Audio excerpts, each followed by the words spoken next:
Peter Obi's support in public is organic. Peter was my governor for 8 years. Peter will not give you 1,000 naira to support him. He will not pay you to support him. You understand what I'm saying? So anybody saying maybe Peter will not do it. Go and ask his wife where Peter Obi lives. Where Peter Obi lives in Anambra State. He lives in a 2-room. When they wanted to build, he just told the wife that, hey, he doesn't need all these this thing. They should just give him two rooms. A former governor, a former chairman of a bank. That is Peter's life. Or even someone that is just a local government chairman will come to Abuja. They are staying at the Transcorp Hilton. Go and ask where Peter sleeps anytime he's in Abuja, and he's always almost in Abuja. Find out the hotel that Peter sleeps. You understand? He's not the type that believes in. When Buhari wanted to be president, we heard everything. Oh, he will sell off all the aircrafts in the presidential fleet. Has he sold one? His daughter carried presidential aircraft to go and be doing photo shoots. How reckless these people have been in the last 7 years. So if you see people coming out massively to support Peter Obi, it's because of probably what they've seen about him and in him, and it's their right. I just hope and I pray that Nigerians will do not miss it in 2023, because it's going to be a watershed in our political life, political history.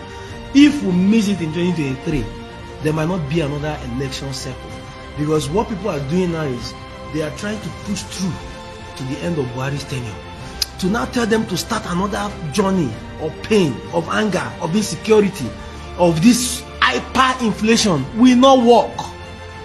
People have had it up. Find out how many Nigerians have left the shores of this country in the last 7 years of Buhari's government, including his own supporters. People who have told you that they can no longer bear this. I don't know that they can no longer bear this. But I know that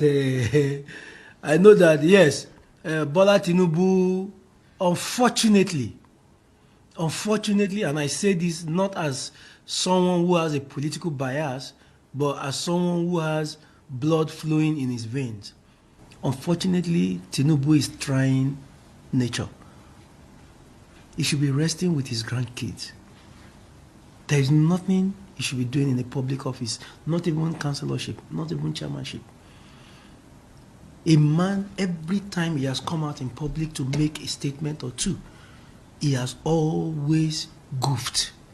From telling you that your voter's card has an expiration date, to telling you that people are tweeting on WhatsApp, to telling you that 50 million youths will be recruited and fed with cassava in the morning, maize in the agbado in the night. From telling that one to telling you that Malami switched off the phone line at the national grid. There's already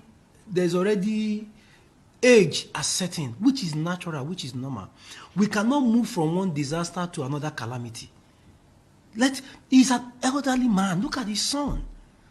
He should stop challenging nature. There are certain things you cannot do anymore, not because you don't have the. I have never queried Tinubu's intentions, whether they are good or bad. I've never even interrogated his intentions. What I would do, what I have done, is to put Tinubu on a scale where I would put my father.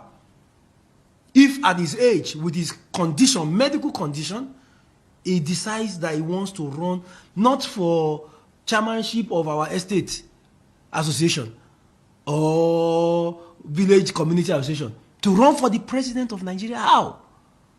How?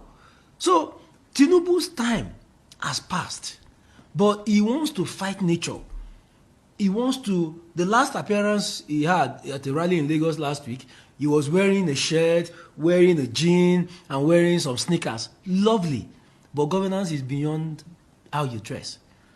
Do you even understand? How can you say people are tweeting on WhatsApp? What's that? That's the person who wants to hand over Nigeria to be signing documents, sensitive and important documents, on behalf of the country? No. What if it signs of our freedom? Or signs of our sovereignty? Because the thing is gone. The thing is no longer there. Watch every statement is made. He believes that 2023 belongs to him. because he brought Buhari to power. And I ask, how did you bring Buhari to power? How? What was the vote of Lagos to Buhari in 2015? But, well, it's unfortunate that he did not learn from history. Because if he had learned from history, he will have seen what was done in the past to his own forefathers in the Nigerian political terrain. I will not mention names out of respect and reverence to them, but he should have studied history. He failed to study history, and now, how can Tinubu, a godfather whose son, political son, is the vice president for the past 7 years, a man who should sit back and ensure that good governance is given to the people by whoever is able to nominate, is now on his own throwing himself into the ring and claiming it belongs to me, it belongs to me, it belongs to...